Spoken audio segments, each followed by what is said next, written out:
This is the Star News Brief. I'm Riggy. Events in the aftermath of the impeachment of Riggy G as Deputy President have exposed how life has changed for the once second most powerful man on the land.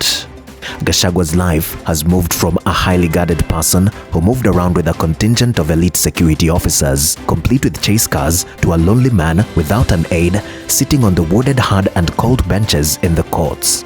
Indeed, a day in politics is a long time, and power, they say, is transient. Get a copy of the Star e-paper for only 40 shillings by logging on to www.mgazzetti.com. Nandi Senator Samson Cherargei has succumbed to public pressure after thousands of Kenyans rejected his bill seeking to extend the term limits for the president and other elected leaders. Speaking at the end of the public participation forum, where Kenyans overwhelmingly opposed the bill, Cherargei agreed to review the provision. At the close of public participation on Friday, 240,000 Kenyans had sent their memorandum, with tens of others making verbal submissions during the public participation forum at KICC in Nairobi. The High Court in Nairobi has issued conservatory orders barring the government from implementing any of the deals agreed between Kenya Electricity Transmission Company Limited, KETRACO, and Adani Energy Solutions Limited.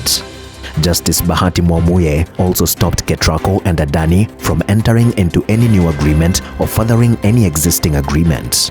The Law Society of Kenya sought the conservatory orders, suspending the implementation of the project agreement. The Kenya National Bureau of Statistics is going broke, a new audit reveals, casting doubt on whether it would be able to sustain its activities in the near future. Auditor General Nancy Gathungu says if something isn't done soon to reverse the negative trend, the agency would collapse. The audit shows that KNBS recorded a deficit of 350 million shillings in the year to June 30th, 2023. The previous year, KNBS reported a budget deficit of 1.4 billion shillings, 1.7 billion shillings in 2021 and 3.6 billion shillings in 2020. Women's rights activist Sureya Hersi passed away Friday morning at a Mombasa hospital. Her burial was held Friday afternoon. The wife of veteran hotelier Mohamed Hersi was actively involved in coast politics and advocated for women's and children's rights across the country.